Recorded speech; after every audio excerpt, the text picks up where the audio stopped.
The planet was old, far older than any human records could tell. Its mountains stood like broken teeth, and its forests whispered with winds that carried forgotten voices. But deep inside the ruins of a once great city, there was a garden. A strange garden where no birds sang, no insects crawled, and no sound dared to live. It was called the Silent Garden. Inside this garden stood statues, hundreds of them, carved with such skill that they looked alive. Some were warriors holding weapons, some were queens wearing crowns, and some were beasts with wings stretched wide. Every face carried a story. Every frozen pose looked like it wanted to move, but could not. Legends said these were not statues at all, but living beings cursed into stone. No one came near this place anymore, for fear of the curse. But one day a human arrived. His name was Daniel, a simple explorer who had traveled far from Earth. He had heard whispers of this garden from traders in the outer colonies. They told him, "Do not go there, human, for the statues are watching, and the curse never sleeps." But Daniel was curious, and his curiosity was stronger than his fear. He walked into the garden slowly, his boots crunching against the dry soil. The air was heavy, as if the garden itself was holding its breath. His eyes moved from statue to statue, and though he knew they were stone, he felt like their eyes followed him. Some looked angry, some looked afraid, some looked sad, but among them, one statue caught his attention. It was taller than the rest, standing in the very center of the garden. A woman carved in flawless detail, her face noble yet sorrowful. Her hair flowed as if it were caught in an invisible wind, and her hands were bound before her. She was beautiful, so beautiful that Daniel forgot to breathe for a moment. But there was something else, something deeper about her. Unlike the others, she did not look simply frozen. She looked trapped. Daniel stepped closer, his voice breaking the silence as he whispered, "Who were you?" His words echoed softly between the statues. For a moment, he laughed nervously at himself. He had spoken to stone, and stone never answers. But then, something strange happened. The air shifted, and he thought he heard the faintest sigh. His heart jumped, and he stepped back quickly. No, impossible, he told himself. Yet the sound had been real as the beating of his own heart. Drawn by curiosity, he stepped forward again.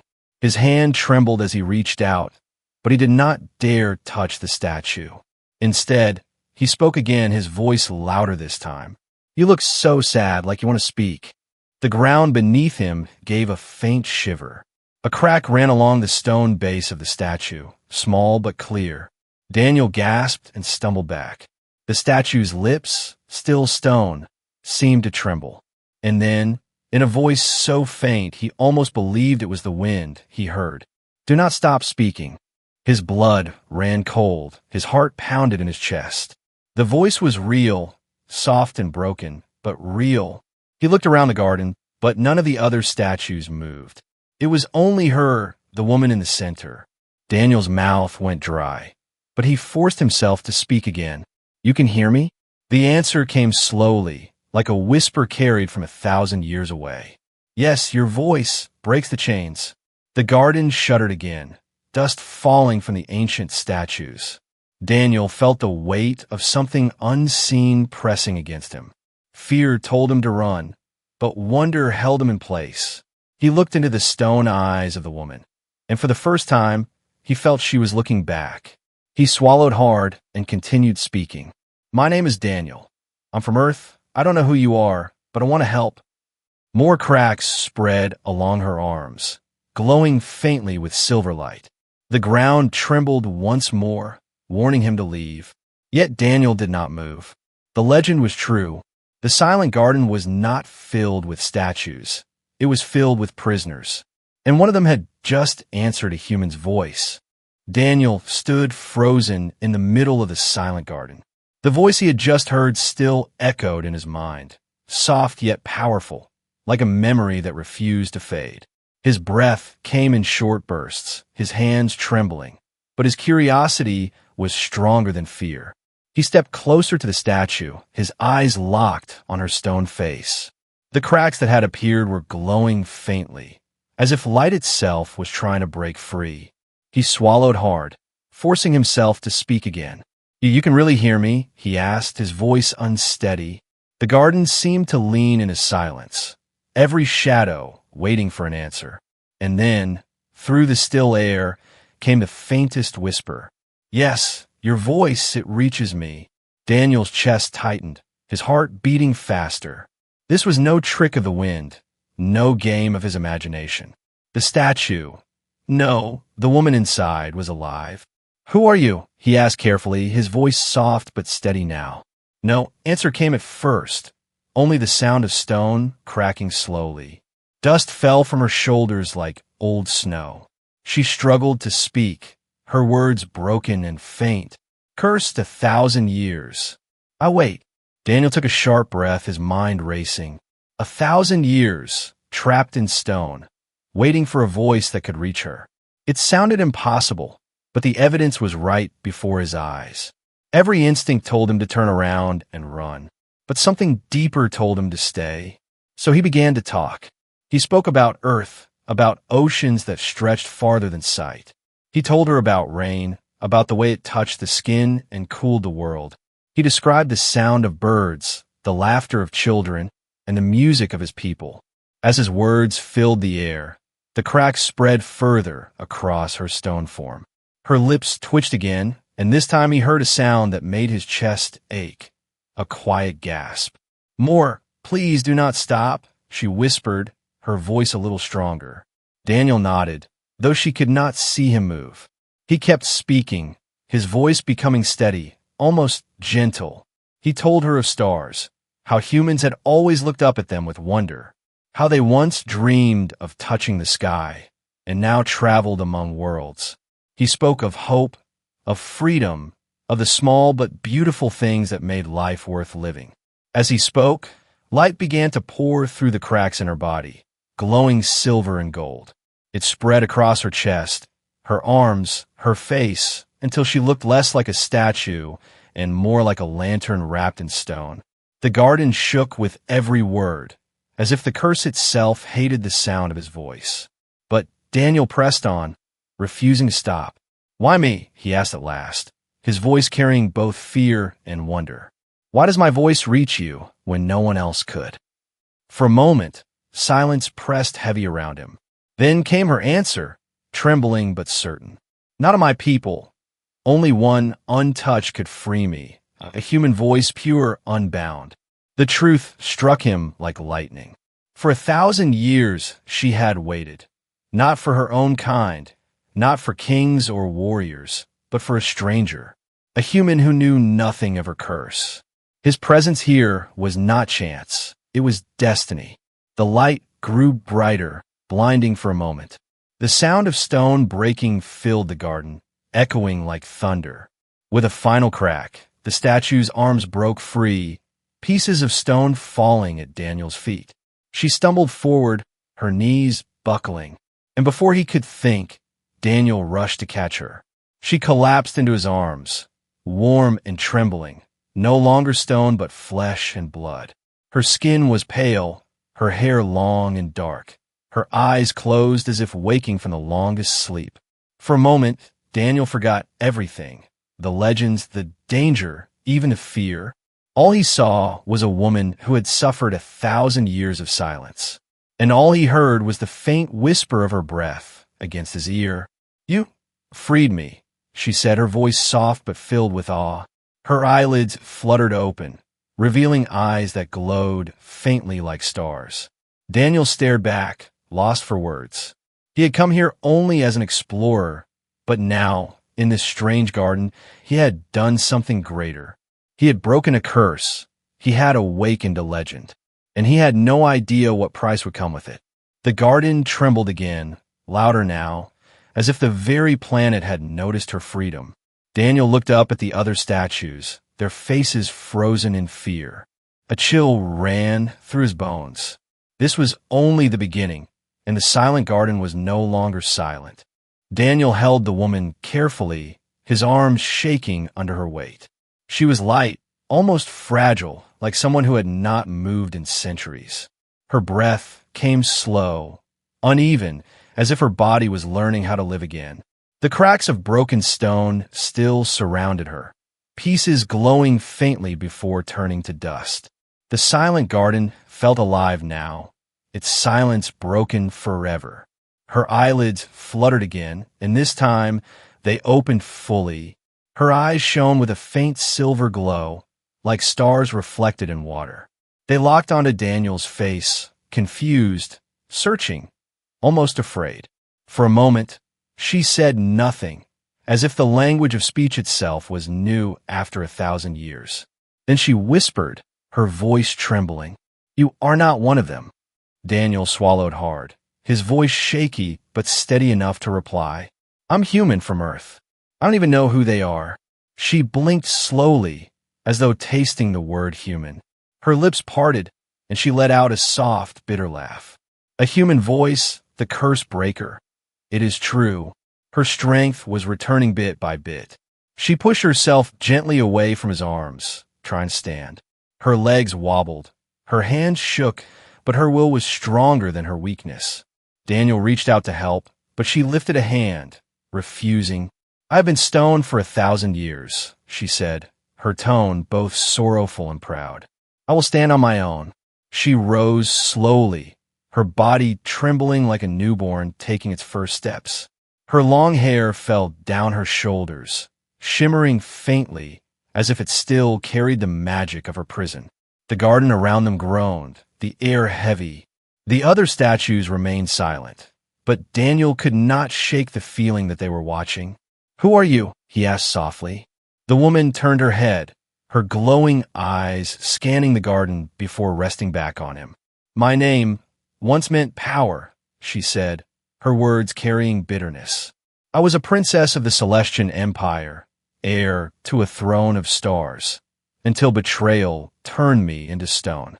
Daniel's heart raced, the weight of her words pressing against him. A princess of a galactic empire, cursed for 1,000 years. It sounded like a story out of the old myths humans told around campfires. But here she was breathing, trembling, alive in front of him.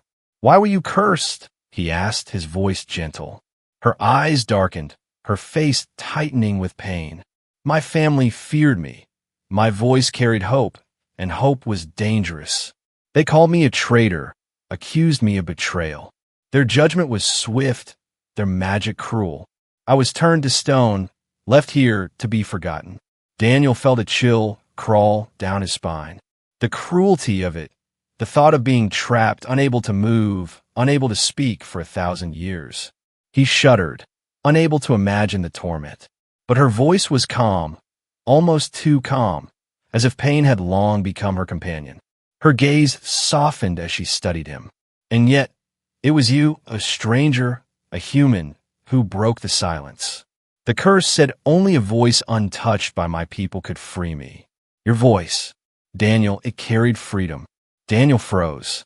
She had spoken his name, though he had never told her. "How? How do you know my name?" he asked, his throat tightening. Her lips curved into the faintest of smiles. "When you spoke, I heard not only your words, but your heart. Names are easy when souls speak louder." Before Daniel could reply, the garden shook violently. The ground split in thin cracks, and the air filled with a low hum. The other statues glowed faintly, their stone faces twisting as if in pain. The woman's expression hardened, her eyes sharp. "They know," she whispered, her voice suddenly fierce. "They know I am free." Daniel looked around, panic rising in his chest. "Who knows? What's happening?" "The Empire," she said, her words cutting through the shaking earth. "The curse was their chain, and its breaking has sent a signal through the stars. They will come for me, and they will kill you for freeing me." Daniel's stomach twisted, fear clawing at his thoughts. He had not planned for this, not dreamed of angering empires or waking ancient enemies. He was just an explorer, a human out of place. But now, he was standing at the center of something much larger, something dangerous. The woman stepped closer, her presence commanding though her body was still weak. Her hand brushed lightly against his arm, her touch warm, grounding him. "You have a choice," she said softly, her eyes glowing brighter. "Leave me now and live, or stay and walk a path that will change everything." Daniel looked into her eyes, and for a moment, the fear faded. She was not only a princess, not only a legend. She was someone who had suffered for 1,000 years. Someone who now stood free because of him. His voice came quiet but firm. "I won't leave you." Her lips curved into a smile, small but filled with something she had not felt in 1,000 years. Trust. The silent garden had changed. It no longer felt like a place of death and stone, but like a battlefield waiting to wake. The air trembled with hidden power, and Daniel knew something was watching. The woman, once a statue, stood weak but unbroken, her glowing eyes scanning the sky as if she could already see her enemies moving through the stars. Daniel's voice broke the heavy silence. "You said they cursed you, your own people, but why? Why would anyone do this to their own princess?" She turned to him slowly, her long hair falling like a dark curtain around her face. For a moment, she said nothing, her expression sharp and unreadable. Then, with a quiet breath, she began. "My name was Celine," she said at last, her voice carrying a mixture of pride and sorrow. "In the Celestian Empire, my family ruled over countless worlds. We had power, armies, fleets, and weapons that could turn planets into dust. But our people had lost their hearts. They lived in chains of fear, bowing to a throne that cared only for control." Daniel listened closely, each word heavy with pain. Celine's hands clenched into fists as she continued. "I was young, but I saw the truth. I spoke of freedom, of kindness, of ruling with compassion instead of terror. I told the people they deserved to live without fear, that our empire should protect, not enslave." Her voice grew bitter, almost shaking with old anger. "But my family heard only rebellion. They saw me not as a daughter, not as a sister, but as a threat. And threats are destroyed." Daniel's throat tightened as he imagined the scene. The betrayal, the cruelty, the coldness it would take to turn on your own blood. Celine's glowing eyes dimmed as she whispered, "They could not kill me outright, for the people still loved me. So they chose something worse. A curse, carved from ancient magic, to silence me forever. They turned me to stone and placed me here, a warning to all who would dare dream of freedom." Daniel felt the weight of her story press down on him. The silent garden was not a monument. It was a graveyard of hope. Each statue around them, he realized, might not just be decoration. "They're not only statues, are they?" he asked quietly, his eyes sweeping the garden. Her face darkened, her voice low. "No, many of them were my followers, warriors, friends, even strangers who spoke my name with faith. All silenced, turned into stone beside me. They wanted me to look at them for eternity, to know their fate was my fault." Daniel's stomach twisted, his fists clenching. The cruelty of such punishment made his skin crawl, to trap not only her, but those who believed in her, forever. Celine stepped closer, her gaze burning. "And for 1,000 years I listened, not with ears, but with soul. I felt their silence, their despair, their fading hope, until all was nothing. Until you spoke."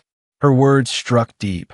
Daniel had come here out of curiosity, thinking himself an explorer chasing legends. But his simple act, his voice, had done what thousands could not. It had broken chains woven from centuries of cruelty. "Why me?" Daniel asked again, almost whispering. Her eyes softened, though sorrow still lingered in them. "Because you are not of them," she said. "The curse was built to resist our voices, our kind.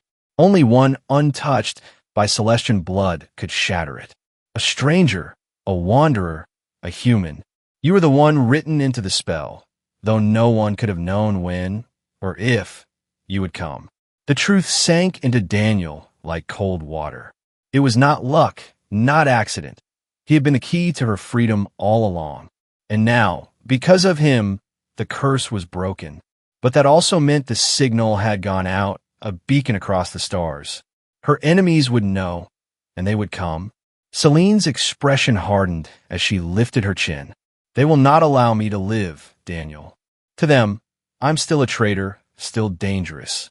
And you are the proof their curse can be broken. They will want you dead. Daniel's heart pounded, but he met her gaze. I don't care, he said firmly. You've suffered enough. I won't let them take you again. Her lips curved into the faintest smile, the first true smile he had seen on her face. Your courage is strange, she murmured, almost amused. Small, but unshakable, like a flame that refuses to die. Perhaps that is what makes humans dangerous. Perhaps that is why your voice carried freedom. Before Daniel could reply, the garden trembled violently. The sky above them split with streaks of light, ships descending through the clouds. Celine's face turned sharp, her eyes glowing brighter. They are here, she whispered. The hunters of the Empire. The truth of the curse has awakened them. And now, the real battle begins. Daniel's hands clenched as the shadows of alien ships fell across the silent garden. He had freed a princess, uncovered a curse, and awakened a war.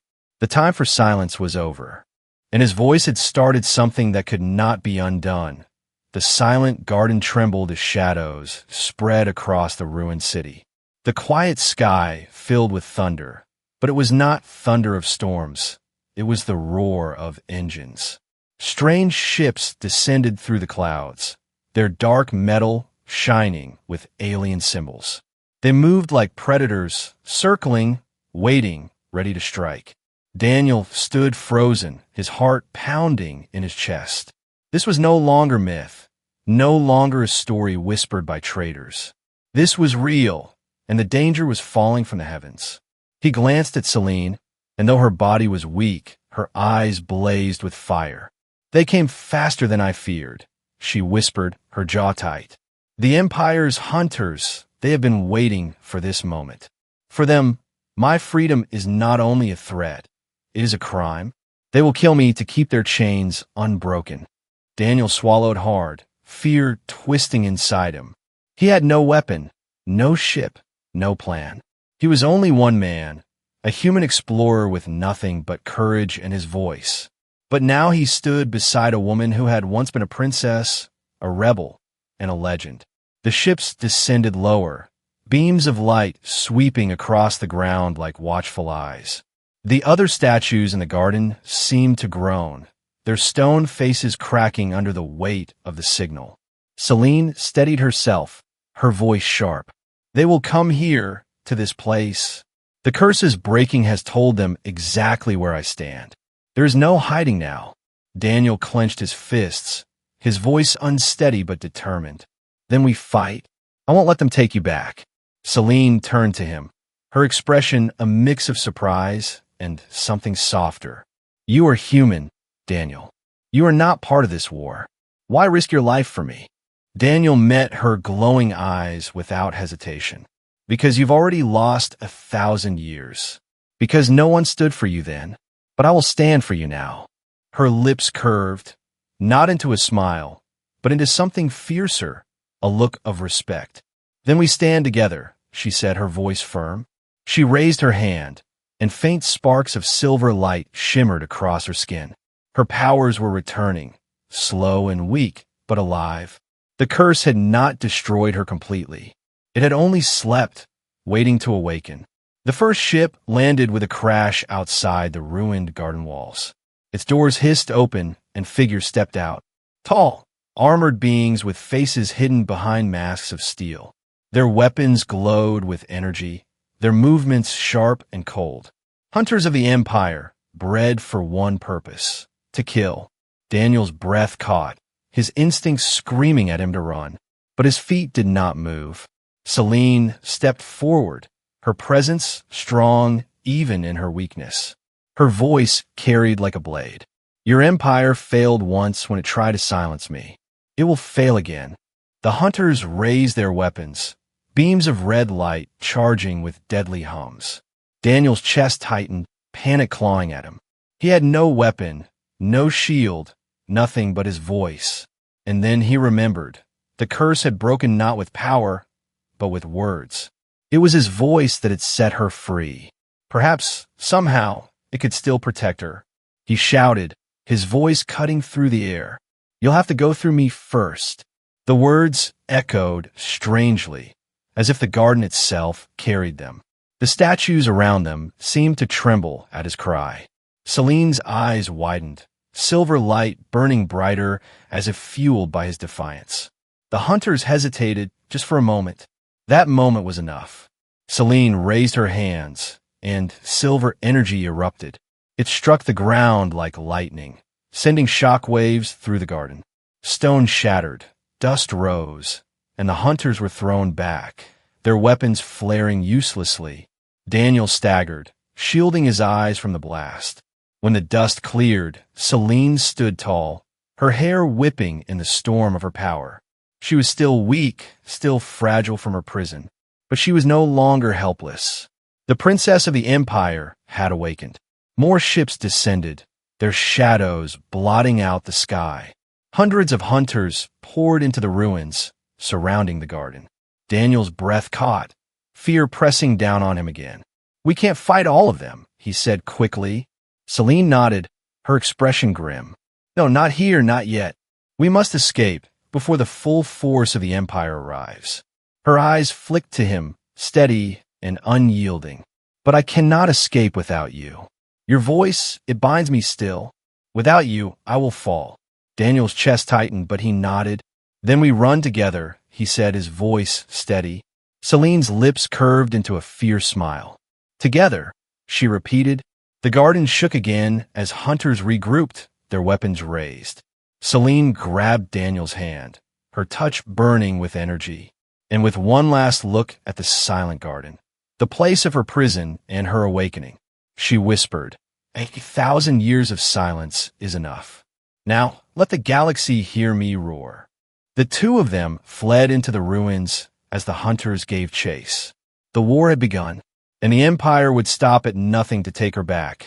The ruins echoed with the sound of footsteps, metal against stone, and the sharp hum of alien weapons.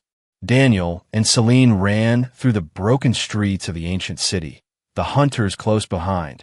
Dust rose with every step, shadows chasing them under the pale light of the alien sky. Daniel's lungs burned, his body screaming for rest, but he did not stop. Celine, though still weak from her awakening, kept pace, her glowing eyes fixed forward. Every now and then, sparks of silver energy flickered around her hands, but the power was unstable.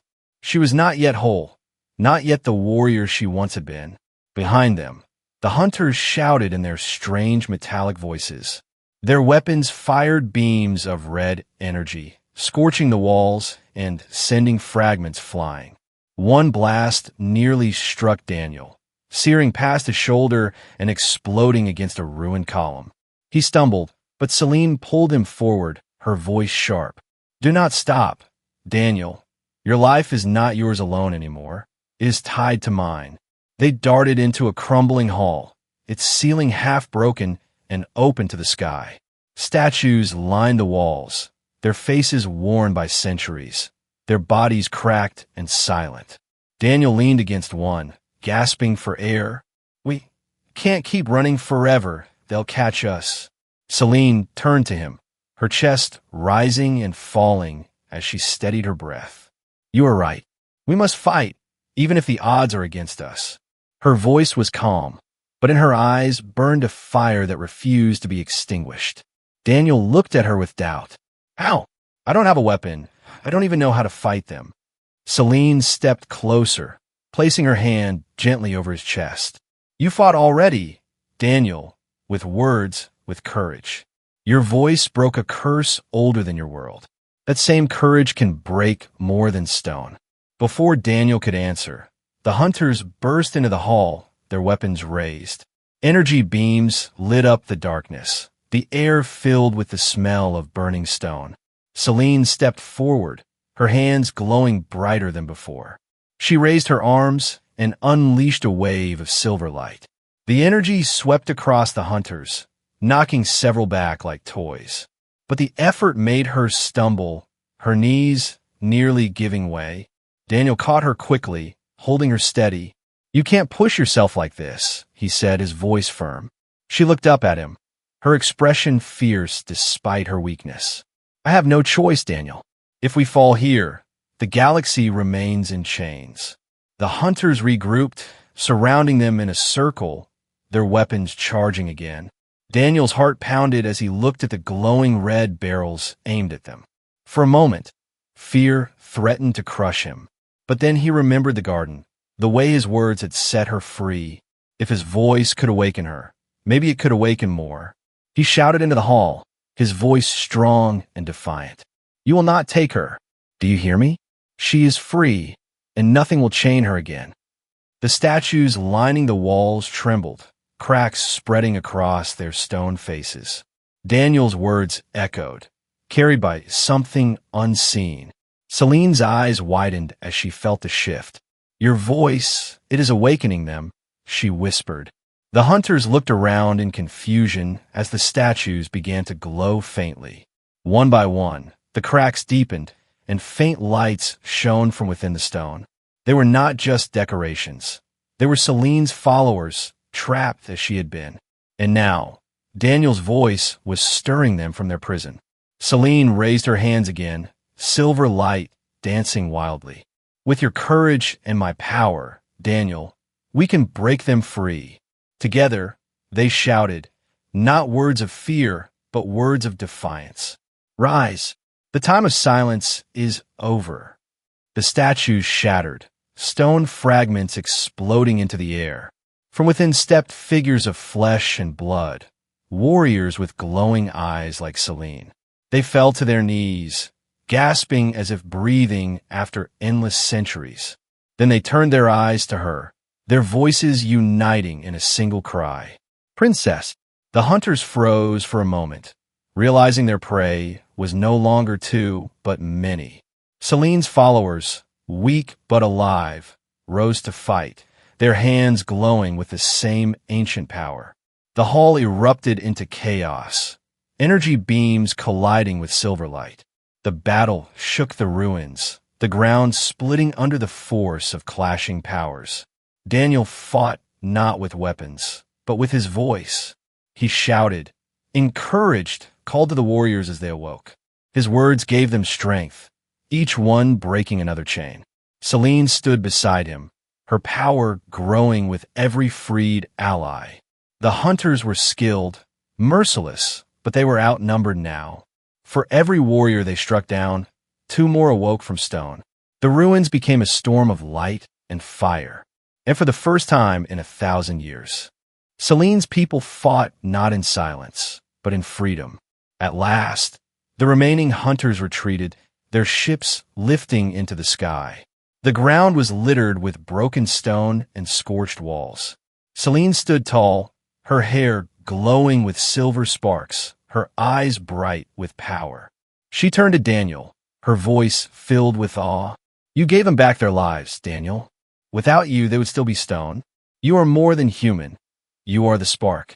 Daniel shook his head, his chest heaving with exhaustion. "I'm no warrior, Celine. I'm just me." But she smiled, a smile soft and strong all at once. Sometimes the smallest voice carries the loudest truth, and that truth has already begun a war the Empire cannot stop. The freed warriors gathered around them. Kneeling, Celine raised her hand, her voice ringing with command. "We're no longer prisoners of stone. We are free, and together we will fight for the galaxy's freedom." Daniel stood beside her, the human who had broken a 1,000-year curse. And as the ruins echoed with the cries of the newly awakened, he realized there was no turning back. The battle for freedom had only begun. The ruins of the silent garden no longer lay in silence.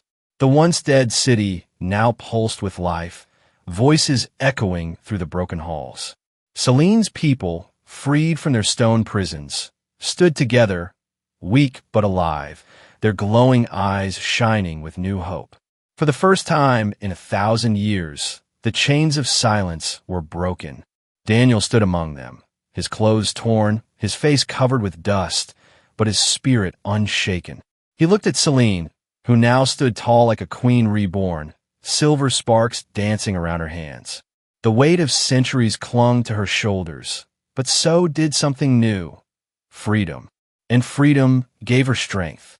The warriors bowed before her, their voices trembling. "Princess, you have returned to us." Celine raised her hand, her voice strong and clear. "No longer a princess. The empire that betrayed me is dead to me. I will not rule with chains. I will lead with freedom. Together we will rise." The warriors lifted their heads, their eyes burning with belief. Daniel felt the moment's power, as if history itself was being rewritten before his eyes. But deep inside, fear lingered. The hunters had retreated, yes, but only to gather more forces. The empire would not stop. They would return with armies, with fleets that could crush worlds. Celine seemed to sense his thoughts. She turned to him, her expression softening. "You fear what comes next," she said quietly. Daniel nodded, his throat dry. "They'll come for us, won't they? With more ships, more soldiers. How do we fight an empire?" Her lips curved into a faint smile. "An empire is powerful, yes, but it is also fragile. It rules through fear, and fear dies when courage rises. We are no longer alone. And you, Daniel, you are proof that hope can cross even the stars." Daniel frowned, confused.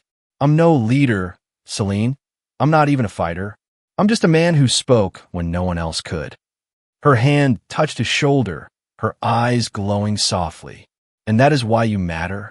Your voice is not a weapon of war. It is a weapon of truth. It freed me, it freed my people, and it will free more. Empires fall not to swords, but to voices that refuse to be silenced." The words struck Daniel deeply. He had never thought of himself as more than an explorer, a wanderer. But now, standing in the ruins, surrounded by beings who looked at him as if he were more than human, he felt the weight of destiny on his shoulders. Suddenly, the ground shook again, a distant rumble rolling through the earth. Celine's people tensed, weapons glowing. But Celine lifted her hand, calming them. "It is not the hunters this time," she said softly. "The garden itself shifts. Its power has ended. The prison is no more." Daniel watched as the last of the stone statues crumbled into dust. Those who could be freed had awakened. The rest, too broken, too consumed by the curse, faded quietly into the air. The silent garden was no longer a place of despair. It was now a place of beginnings. Celine turned toward the horizon, her eyes locked on the stars beyond the broken city walls. "The empire will come," she said firmly, "but when they do, they will not face a silent prisoner. They will face a people reborn, and a human whose voice carried freedom." Daniel stepped beside her, following her gaze to the endless sky. He felt small, smaller than ever before. But beside Celine, he also felt something else: purpose. He had not come here seeking war, but now he could not walk away. "What happens now?" he asked quietly. Celine's lips curved into a smile, gentle yet fierce. "Now we leave this grave behind. We gather allies. We awaken courage in every corner of the galaxy. The Empire's shadow stretches far, but even the longest shadow ends when light rises." The freed warriors began to move, gathering supplies, helping one another, preparing for what was to come. Daniel looked at them, then back at Celine. "You really believe we can win?" She met his gaze, her silver eyes glowing like stars. "We will not win because we are stronger. We will win because we are free, and freedom always finds a way." Daniel felt a strange peace settle in his chest. For the first time since he stepped into the silent garden, he was not only afraid, he was ready.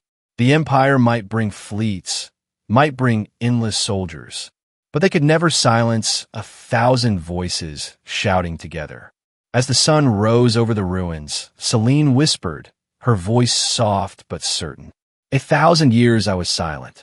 But now, because of you, I will never be silent again. Daniel smiled faintly, the weight of her words sinking deep into his heart. He had not just freed a princess. He had lit the spark of a revolution. And as the galaxy stirred with the first whispers of rebellion, Daniel and Celine stood side by side, looking toward a new beginning, not as prisoner and savior, but as allies, as friends, as the voice and the hope of a future yet to come.